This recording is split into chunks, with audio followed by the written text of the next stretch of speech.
मैं व्यक्तिगत विरोध किसी का नहीं हूं, मैं सिस्टम का विरोधी हूं। उनके भाई को मैंने सपोर्ट किया, हमारी माताश्री ने सपोर्ट की, तो उनके भाई के विचार उनसे एकदम साफ अलग है। एक बयान ये भी आता है कि हिंदू मुस्लिम सभी हम लोग एक साथ यहाँ मिलके सिवान में रहते हैं। उन्होंने अजान पे कहा कि हमारे गांव प्रतापपुर में जब हिंदू मुस्लिम सब लोग एक साथ रहते थे तो मौलाना साहब एक ओटे पे खड़ा होकर अजान करते। साहबुद्दीन साहब के, गौर कीजिएगा आप, साहबुद्दीन साहब के वो दोस्त रह चुके हैं कि क्या रह चुके, ये वो न कहते हैं कि दोस्त रह चुके हैं। ये कौन सी दोस्ती थी कि उनको जेल भेजवा दिए?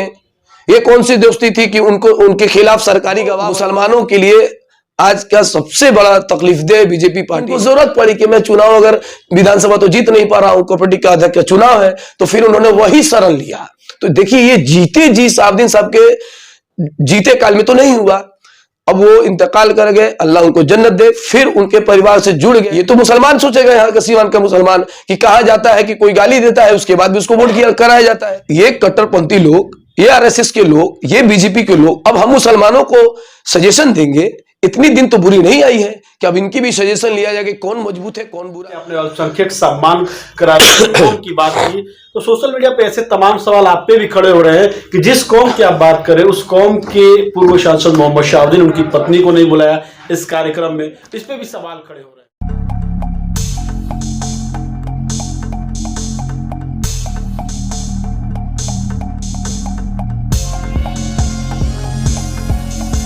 दमा, फेफड़ा कैंसर, टीबी आदि से है परेशान तो Iman TB chest and heart care clinic है एक बेहतर समाधान।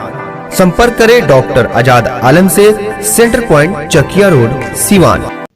नमस्कार, मैं सचिन और आप देख रहे हैं बिहार न्यूज एक्सप्रेस। सबसे पहले आप सभी दर्शकों को बिहार न्यूज एक्सप्रेस टीम की तरफ से नव वर्ष की हार्दिक शुभकामनाएं।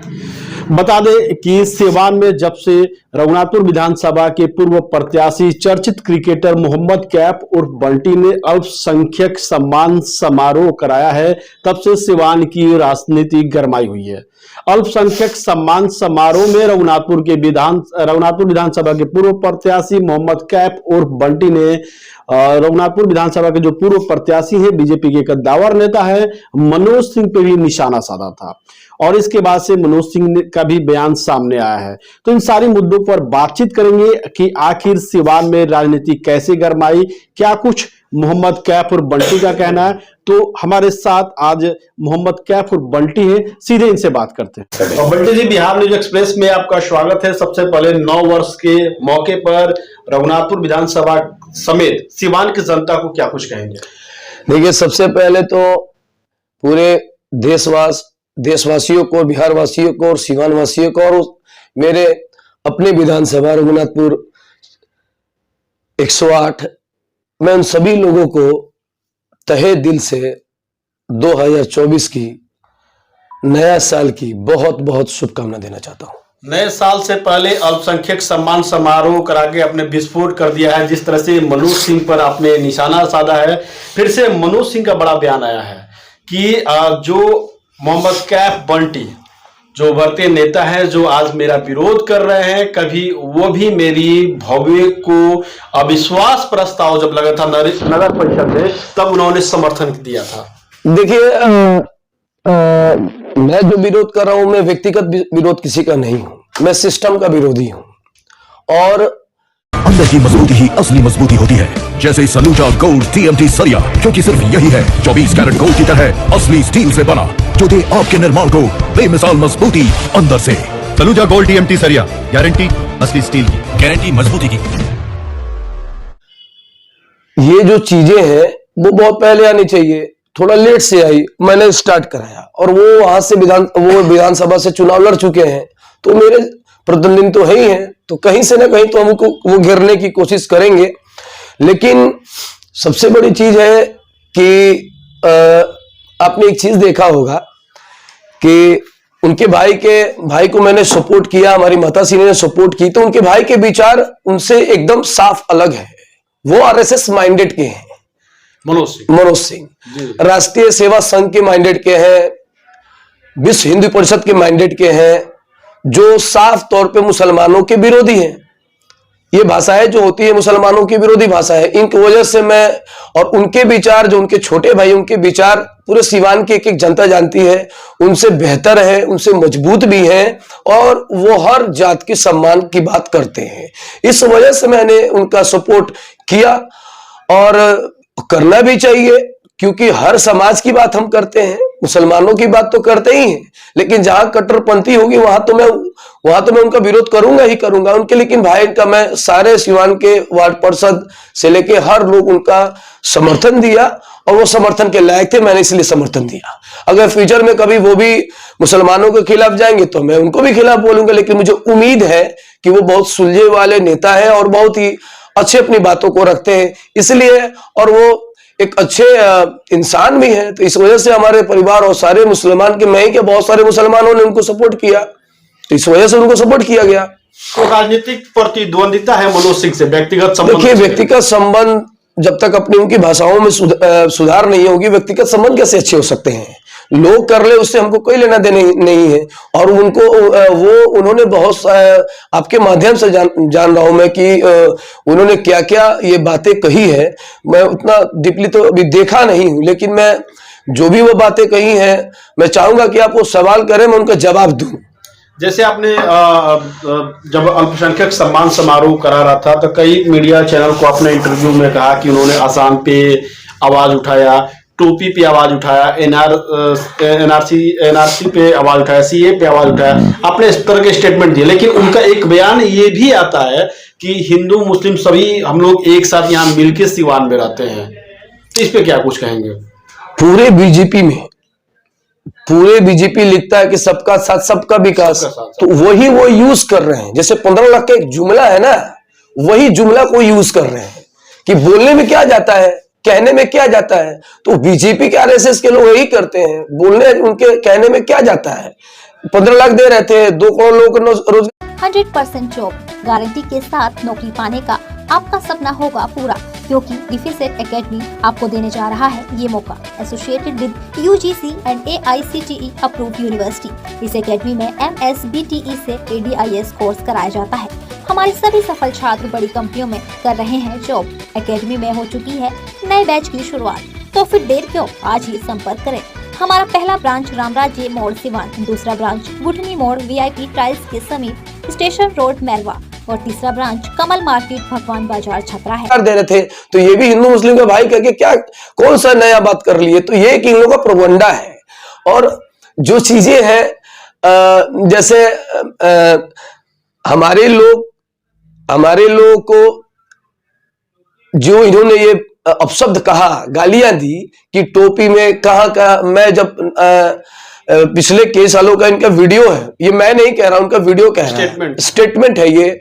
NRC के मामले में, CA के मामले में, आपको हथौड़ा के मामले में, शाहीन बाग के मामले में, अजान के मामले में, फंडिंग के मामले में, तो ये सब चीजें किसके लिए है? ये किन कौमों के लिए? जो आप NRC CA की बात कर रहे हैं, हमने भी स्टेटमेंट देखा है, तो उसमें उन्होंने कहा कि सिर्फ हिंदुस्तान के मुसलमानों को दिक्कत क्यों हो रही है, सबके लिए है, उनका ये कहना है। देखिए, जब उन चीजों में जब आप जाइएगा, जब उन उनकी चीजों को डीपली जाइएगा, तो नुकसान हमारे ही लोगों को है।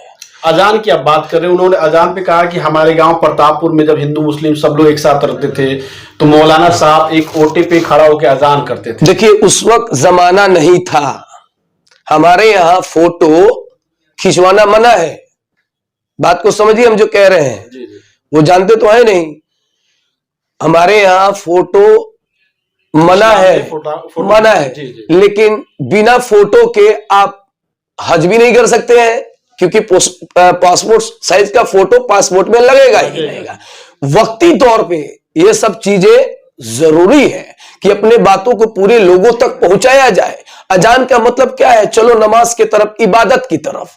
तो मान लीजिए हम यहाँ से अब आबादी बढ़ गई, करोड़ों अरबों में आबादी हो गई, और अब हम बात करेंगे तो वो चीजें पहुंचेंगी, और ये 2 से 3 मिनट का अजान होता है, तब इनको इतनी परेशानी है। बहुत सारी चीजें होती रहती है, लेकिन मुसलमान कभी किसी के कौम के बारे में, किसी धर्म के बारे में कोई नहीं बोलता है। जब ये सवालें उठती हैं तब ये सवाल जाता है। तो ये सवाल उठाना उन लोगों का शुरू से ही है। ये 100 साल वाला आरएसएस वाला बीजेपी के पार्टी है, तो ये सवाल उठाएंगे ही उठाएंगे, उनका काम है। अभी देखिए एक बात बताइए, देखिए हम लोगों को, आप एक बात बताइए, आप उनको कैसे पहचानते हैं? बीजेपी नेता हैं, एमएलसी रह चुके हैं। आज ये आप जानते हैं कि बीजेपी के वो नेता हैं। इससे पहले उनकी पहचान क्या थी? मोहम्मद शहाबुद्दीन साहब के, गौर कीजिएगा आप, शहाबुद्दीन साहब के वो दोस्त रह चुके हैं कि क्या रह चुके, ये वो न कहते हैं कि दोस्त रह चुके हैं। ये कौन सी दोस्ती थी कि उनको जेल भेजवा दिए? ये कौन सी दोस्ती थी कि उनको उनके खिलाफ सरकारी गवाह बन गए? ये कौन सी दोस्ती थी कि शहाबुद्दीन साहब ने कभी उनको एक्सेप्ट ही नहीं किया जब उनकी चीजों को? ये खुल के बताया कि उनको क्यों भाई हम शहाबुद्दीन साहब से अलग हो गए, हम तो एक विचार की तरफ जा रहे हैं। लेकिन पिछली बातों पे गौर किया जाए तो उनके भाई की जब ऐसे कई स्टेटमेंट्स में हमने भी सुना है कि जब भाई की हत्या हुई तब उनसे शहाबुद्दीन से दूरियां बढ़ी, दोस्ती टूटी। मेरी वही मैं कह रहा हूं, मैं खुल के नहीं बोल रहा हूं, मेरी बात को सुनिए कि आखिर शहाबुद्दीन साहब से उनकी दूरियां बढ़ी और दूरियां बढ़ने के बाद वो अलग हो गए और फिर पूरे मुसलमान कम्युनिटी को उन्होंने गाली दिया, अजान के टोपी के बारे में गाली दिया, और फिर वो और बीजेपी के जो मुसलमानों के लिए आज का सबसे बड़ा तकलीफदेह बीजेपी पार्टी है, वो चाहती है कि हम टारगेट करें मुसलमानों को और हिंदू भाइयों को खुश करें। यही काम वो भी किए, सिवान की जनता के, सिवान के लोगों को, सिवान को आपसी संवाद को बिगाड़ने का काम किया। तो मुसलमान भाइयों को जब आप बोले और फिर अचानक से, क्योंकि उनको जरूरत पड़ी कि मैं चुनाव अगर विधानसभा तो जीत नहीं पा रहा हूं, कोऑपरेटिव का अध्यक्ष का चुनाव है, तो फिर उन्होंने वही शरण लिया। तो देखिए ये जीते जी शहाबुद्दीन साहब के जीते काल में तो नहीं हुआ, अब वो इंतकाल कर गए, अल्लाह उनको जन्नत दे, फिर उनके परिवार से जुड़ गए, तो उनको मुसलमानों का फायदा हुआ कि उनको फायदा हुआ? उनका कहना था, मेरी बात को सुनिए, ये फायदा उनको है या मुसलमानों को फायदा? मुसलमान को चारों तरफ से गाली सुनने के बाद भी उनको वोट दिया, उनके अपनी आस्था पे चोट लगने के बावजूद भी उनको वोट दिया। तो अब सोचिए मुसलमान मजबूर है या मजबूत है? ये तो मुसलमान सोचेगा, यहाँ का सीवान का मुसलमान, कि कहा जाता है कि कोई गाली देता है उसके बाद भी उसको वोट कराया जाता है। इस पे भी उन्होंने स्टेटमेंट दिया था। जब हमारी एक इंटरव्यू में बातचीत हुई थी तो उन्होंने कहा कि मोहम्मद शहाबुद्दीन से उनकी अदावत रही, अब वो इस दुनिया में नहीं रहे, परिवार के साथ उनकी कोई अदावत नहीं है। पूरे परिवार का गार्जियन वो, मुसलमानों के गार्जियन वो, मुसलमानों के नेता वो, और वही नहीं रहे, और फिर इनके साथ हम ये दो चरित्र वाली बात ना हो गई? ये तो दो चरित्र वाली बात हो गई। आप उनके पूरे मुसलमानों के रहनुमा को पूरे तरीका से सरकारी गवाही बन के उनको, आप जब पीछे 10 साल जाइएगा तो उनके बारे में भी आप जब निकालिएगा निचोड़, तो आपको पता चलेगा कि वो किस स्तर तक शहाबुद्दीन साहब को खत्म करने में लगे थे। चंदा बाबू का सवाल हो या फिर राजीव रोशन हो या फिर बहुत सारे केसेस में आप पता करवा लीजिए कि कौन किसके साथ खड़ा था। तो जब वो चीजें खत्म होने लगी और ये लोग लगा कि अरे इनसे हम फायदा उठाया जाए, इनसे ये फायदा उठाया जाए, तो भाई किसी को भी, और आरएसएस बीजेपी वाले का काम क्या है कि सबका साथ सबका विकास। उन्होंने ये भी फंडा यूज किया कि थोड़ा मोरल डाउन करो, पावर ले लो, तो वो अपने वो जगह पर अपने राजनीति तो ठीक ही कर रहे हैं। लेकिन इन सभी मुद्दों को अभी उठा रहे हैं तो कहीं ऐसा तो नहीं कि चुनाव आ रहा है, चुनाव नजदीक है, मनोज सिंह आपके प्रतिद्वंदी भी है, इसलिए इन मुद्दों को उठाया जा रहा है? देखिए मनोज सिंह प्रतिद्वंदी है, क्या है नहीं है, वही कह रहे हैं, क्या है नहीं है वो तो मैं नहीं जानता हूं। पिछले कितने दिनों से कभी जदयू में जाते हैं, कभी बीजेपी जाते हैं, कभी लोजपा में जाते हैं, तो उनका कोई गारंटी नहीं है कब क्या करेंगे, वही जानते हैं। तो इस बारे में नहीं जाएंगे, और चुनाव लड़ना उनका अपना फंडामेंटल राइट है, लड़े, उससे उनको क्या लेना दें। लेकिन जो चीजें सिवान के मुसलमानों को बता रहे हैं और सिवान के लोगों को बता रहे हैं, तो सिवान को लोगों को मेरा भी तो काम है बताना कि किसका क्या प्रलोभन में, किसका क्या लोग कहा जा रहा है, ये चीज तो समझने वाली बात है। दूसरी बात, और देखिए मोहम्मद कैफ के बारे में, अल्पसंख्यक सम्मान समारोह के बारे में आपने कहा कि उन्होंने टिप्पणी किया कि यहां मजबूत कौन है, क्या कौन है, ये सब बारे बहुत सारी चीजें हैं। तो मैं ये कहता हूं कि अब ये कट्टरपंथी लोग, ये आरएसएस के लोग, ये बीजेपी के लोग, अब हम मुसलमानों को सजेशन देंगे इतनी दिन तो बुरी नहीं आई है कि अब इनकी भी सजेशन लिया जाए कि कौन मजबूत है कौन बुरा है। अपने कौम को, अपने सिवान में अपने कौम राजपूत कौम में देखिएगा कि अजय सिंह की पत्नी हिना यहाँ की सांसद है कविता सिंह जी, फिर उन्हीं के कास्ट राजपूत कौम से फिर अब्दुल रदम है बया सिंह जी, फिर और ये अपनी होड़ में लगे हुए हैं। छपरा में राजपूत एमपी, महाराजगंज में एमपी, और यहाँ पे उसके बावजूद भी ये अपनी ताकत को बढ़ाने में लगे हुए हैं। और हम मुसलमानों को कहते हैं कि इनकी ताकत अरे हिना मैडम ताकतवर है या नहीं है ये तो पब्लिक बताएगी। शहाबुद्दीन साहब ताकतवर थे, हैं और हरदम अमर रहेंगे। इनकी बातें करनी तो बेवकूफी है, लेकिन अब ये बताएंगे कौन ताकतवर है, किसको जाना चाहिए किसको नहीं जाना चाहिए, अब ये बताएंगे। ये दिन हो चुका है मुसलमानों का सिवान में। पहला चीज तो ये पहले, अब तो फिर ये क्यों अपने पार्टी के लोगों को मना करें कि भाई हमारे कौम में तो लोग हैं ही हैं, हमारे कौम में तो लोग राजपूत लोग तो पूरे तरीका से सालन कमिश्नरी में पूरा पकड़ाए हुए ना भाई। तो ये देखिए यही है डिवाइड एंड रूल कि मुसलमानों को नहीं बढ़ने दिया जाए, मुसलमानों को रोकने का काम किया जाए। और देखिए मुसलमान जो काम हम लोग कर रहे हैं कि भाई हमारी मांग क्या है कि हमारे लोगों को टिकट कब मिले। मैं ये थोड़ी कह रहा हूं कि मोहम्मद कैफ को टिकट मिले, मोहम्मद कैफ ने आगाज किया और मैं किसी का विरोध नहीं। देखिए ये क्या सिस्टम, देखिए इनकी परिभाषा सुनिए कि ये किसी की विरोध करके नहीं बढ़ना चाहिए। मैं किसी का विरोध करके, विरोध आप करके बोलते हैं सीधे, अब मेरे कौम के विरोध करते हैं, फिर मेरे कौम के पास आते हैं, फिर उनको अपना झूठा जो आरएसएस बीजेपी कट्टरपंथी वाला जो प्रलोभन है जो वो आप अपनी भाषाओं को यूज करते हैं। मैं आपको यहाँ रोकूंगा, जिस तरह से आपने अल्पसंख्यक सम्मान कौम की बात की, तो सोशल मीडिया पे ऐसे तमाम सवाल आप पे भी खड़े हो रहे हैं कि जिस कौम की आप बात करें उस कौम के पूर्व सांसद मोहम्मद शहाबुद्दीन, उनकी पत्नी को नहीं बुलाया इस कार्यक्रम में, इस पे भी सवाल खड़े हो रहे हैं। ये मेरा छोटा अपना प्रोग्राम था, सिवान का प्रोग्राम था। सिवान के जो चीजें मैंने दिखानी चाहिए वो लोग समझ नहीं पाए। जैसे मैं बता रहा हूं, ये प्रोग्राम मैंने कराया, सबको लगा रे भाई हिना साहब नहीं आई, नहीं मेरी बात सुनिए जी, बिल्कुल। लेकिन ये नहीं सोचा कि हिना साहब को मोहम्मद कैफ बुलाया क्यों। इसलिए मैंने नहीं बोला कि सिवान में एक भी नेता नहीं है जो जीत के विधानसभा या मेंबर ऑफ पार्लियामेंट गया। ये सवाल किसी ने कहा नहीं। अगर वो जीतता, अगर वो रहता तो वो सम्मान समारोह जो हमारे राजू भैया को मिला वही सम्मान समारोह उस मंच पे एक मुसलमान को मिलता। मुसलमान कोई नेता नहीं है, यही तो चिल्ला के मोहम्मद कैफ कर रहा है कि सिवान में जागरूक करने के लिए मुसलमानों को विधानसभा में पकड़ मजबूत कराने के लिए, इस चीजों के लिए मैंने इस सम्मान समारोह का आयोजित किया और अच्छा भी लगा। सारे लोग आए, वो आपको मुखिया है, वार्ड पार्षद है, टीचर आए, टीचर है, जितने भी मुसलमान टीचर, स्पोर्ट्स, डॉक्टर्स, ये सारे चीजों को तो सब लोग अवेलेबल थे। लेकिन जिन चीजों के लिए मुसलमान एक संघर्ष कर रहा है, मेरी बात को समझिएगा, जिन चीजों को मुसलमान संघर्ष कर रहा है उन चीजों में मुसलमान का नेता है। मानिए हिना साहब तो है, लेकिन क्या वो 3 मरतबा से चुनाव लगातार लड़ रही हैं, तो उनका भी तो एक दायित्व बनता है कि मुझे भी, मेरे भी कौम के लोग आगे बढ़े, उनका भी तो दायित्व बढ़ता है।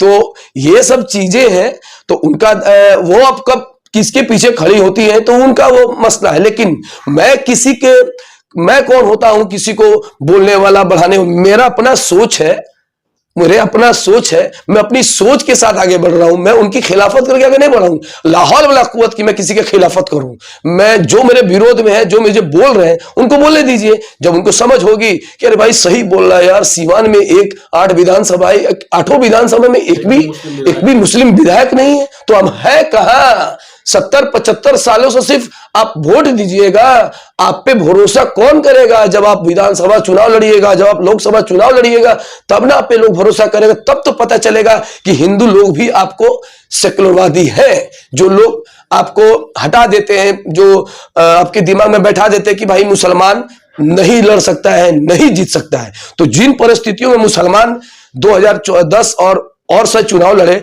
उस वक्त 2 मुसलमान लड़े थे। अगर एक मुसलमान लड़ता तो हो सकता है इंशाअल्लाह वो विधायक बनता। तो ये चीजें समझने वाली है।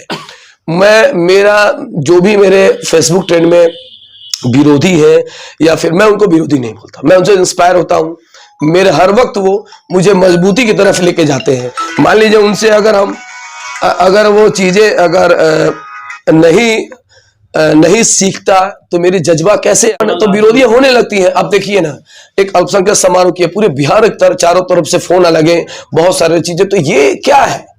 और ये प्रोग्राम किसने कराया? अच्छा, देखा जाए ये प्रोग्राम किसने कराया? आपका अपना भाई, आपके अपने लोगों के बीच में रहने वाला भाई, कि मनोज सिंह ने नहीं कराया सम्मान समारोह। बात को समझिएगा। उन्होंने तो जो चीजें कही तो अपमान किए, मुसलमानों का अपमान करने का काम किया। अभी तक साबुद्दीन साहब को अपमान करने का काम किए, साबुद्दीन साहब को जेल भिजवाने का काम किए, साबुद्दीन साहब को सरकारी गवाही बनने का काम किए। तो हम तो भाई जहां है मुसलमानों के लिए, हम तो हर वक्त एक चीज कहेंगे, बिल्कुल बोलिए, अल्पसंख्यक सम्मान समारोह कराकर पिछले 2 महीने से जो सिवान की राजनीति थी वो शांत थी, उसको अपने विस्फोट कर दिया। एक समय था कि टूना पांडे जो पूर्व अपने बेबाक बयानों के लिए जाने जाते थे, विरोधियों के ऊपर लगातार बयान देते थे, और जिस तरह से आप बेबाकी से बयान दे रहे हैं, तो क्या माना जाए मोहम्मद कैफ और बंटी टूना पांडे से इंस्पायर होकर अपने विरोधियों को नहीं? देखिए, मैं बयान दे रहे हैं। मेरे लिए मेरे अल्लाह काफी है, मुझे किसी के इंस्पायर होने की जरूरत नहीं है। मेरे लिए मेरे अल्लाह काफी है, और अल्लाह का बेबाकी बता रहे, मैं किसी का क्यों मैं रोल मॉडल बनूंगा? चाहे मेरे विचार बदलेंगे तो साबुद्दीन साहब से न विचार होंगे हमारे, उनसे विचार कैसे हो सकते हैं? साबुद्दीन साहब की विचार को पूरे सिवान के लोगों ने देखा है, विकास उन्होंने किया है, राष्ट्रीय जनता दल को बढ़ाने का काम किया, राष्ट्रीय दल को मजबूत करने का काम किया है। मैं उनकी बात करूंगा जहां राष्ट्रीय जनता दल से उनके अच्छे संबंध थे। आज जो भी चीजें हैं, जो भी इतने बड़े बड़े चीजों को दिखाया, तो वो भी एक राष्ट्रीय जनता दल की देन है। ऐसा आप नहीं कह सकते। आप जब उठिएगा, आप एक जेल का आदमी जब उठते हैं, जब वो हमारे साहब जब जेल में से चुनाव जीते हैं, चुनाव जीतने के बाद फिर से राष्ट्रीय जनता दल में जाते हैं, तो ये सब चीजें को भुलाने लायक नहीं है। और ऐसे लोगों के ऐसे लोग अगर बयान देते हैं तो कहीं ना कहीं हम कमजोर हैं, तभी वो आके बयान बेबाकी से दे के चले जा रहे हैं। नहीं तो हमारे नेता को देना चाहिए ना, हमारे नेता को बताना चाहिए कि कहां कमजोरी है, कहां मजबूती है। अब वो बता रहे हैं, इससे शर्म की बात क्या हो सकती है सिवान के मुसलमानों के लिए भी, सारण के मुसलमानों के लिए। एक सवाल है, जिस तरह से आप राजद की तारीफ कर रहे हैं, जिस तरह से पूर्व सांसद मोहम्मद शहाबुद्दीन, मरहूम सांसद, जो जेल से चुनाव जीतने के बाद राजद में गए, राजद को मजबूत किया, राजद एमओआई समीकरण की बात करती है, लेकिन जब विधानसभा टिकट बांटने की बात आती है तो राजद के द्वारा ही टिकट वितरण होता है। तो राजद जब मुसलमानों को नहीं देती है, तो क्या मुसलमान अभी भी राजद के साथ रहेंगे? क्योंकि टिकट तो राजद की पार्टी के नेताओं के द्वारा ही दी जाती है। तो आप जब विगत वर्षों का जब आप एनालिसिस निकालेंगे या बड़े नेताओं से पूछेंगे कि सिवान, छपरा, गोपालगंज, ये तीनों डिस्ट्रिक्ट में कौन टिकट बांटता था, तो ये टिकट बांटने का काम राष्ट्रीय जनता दल अपने प्यारे नेता मरहूम डॉक्टर मोहम्मद शहाबुद्दीन साहब को दिया था। अब उन्होंने 2 बार टिकट भी दिया, राजुल हक को, और वो विधायक भी बने, और उसके बाद मोबिन साहब को और डब्लू खान को। तो डब्लू खान की परिस्थिति जो थी, तो उस वक्त करुण हक लड़े थे, तो 2 भाई एक में लड़े थे, इसलिए नहीं जीत पाए। और मोबिन साहब जो बढ़िया के, तो वो डिजर्व नहीं करते हैं, वो डिजर्विंग है ही नहीं है कि। तो एक तरह से, तो अगर मान लीजिए कि 2 मर्तबा इन लोगों का टिकट मिला, उसके बाद से 2010 के बाद से 15वां साल चलने वाला है।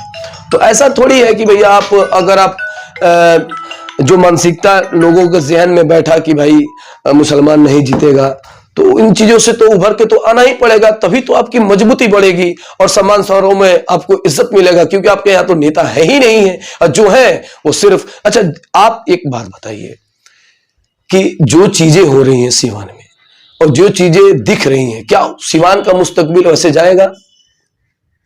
राष्ट्रीय जनता दल की आपने बात कही, तो राष्ट्रीय जनता दल के शहाबुद्दीन साहब ने एक ही बात कह दिया था कि मेरे नेता माननीय लालू यादव जी है। तो यहां तो बात खत्म हो गई, मैं उसी का फॉलो कर रहा हूं। मैं भी थोड़ा जा रहा था, लेकिन मेरी मांग थी भाई कि मुसलमानों को टिकट कब मिलेगी। तो मैं सोच रहा था कि भाई आखिर में शहाबुद्दीन साहब की इतनी मुश्किलात हुई, इतने दिनों जेल में रहे, बहुत सारे पार्टियों ने ऑफर दी, सारे पार्टियों के ऑफर देने के बावजूद आखिर ने लालू यादव को क्यों नहीं छोड़ा? आखिर क्या कारण था? कारण यही था कि हम लोग मुसलमानों के लिए सबसे मुस्तकबिल जगह राष्ट्रीय जनता दल ही है। इधर उधर जाने से बिखराव होगा। समय बदला है, लोग भी बदल रहे हैं, सबको बदलना चाहिए और सही दिशा में, जहां मुसलमानों का मुस्तकबिल हो, जहां मुसलमान सुरक्षित हो, जहां मुसलमान के लोग बात करें। जैसे बीजेपी वाले लोग कह रहे हैं कि मुसलमान कहां मजबूत है, अब ये समझाएंगे, आरएसएस वाले समझाएंगे, कट्टरपंथी वाले समझाएंगे। आम सवाल है, जिस तरह से आप कह रहे हैं मुसलमानों के लिए सबसे सुरक्षित जगह आरजेडी है और चर्चाएं हैं कि हेना साहब लोजपा से चुनावी मैदान में उतरेंगे, तो क्या आप राजद को समर्थन करेंगे या अपने कौम की नेत्री को समर्थन करेंगे? देखिए, अब तो साहबुद्दीन साहब तो है नहीं, बात को समझिएगा जी बिल्कुल। वो मेरे आइकॉन थे, मैं उनसे बहुत मोहब्बत करता था। मुझे उन्होंने कहा भी था जेल में कि भागने से लोग भगाता है, लड़ना सीखो, ऊपर वाला दुआ देगा। मैं वही काम करके चल रहा हूं। दूसरी बात, अगर बाय द वे वो जाती हैं लोजपा में, तो उनका मैं यही कहूंगा कि wish you all the best.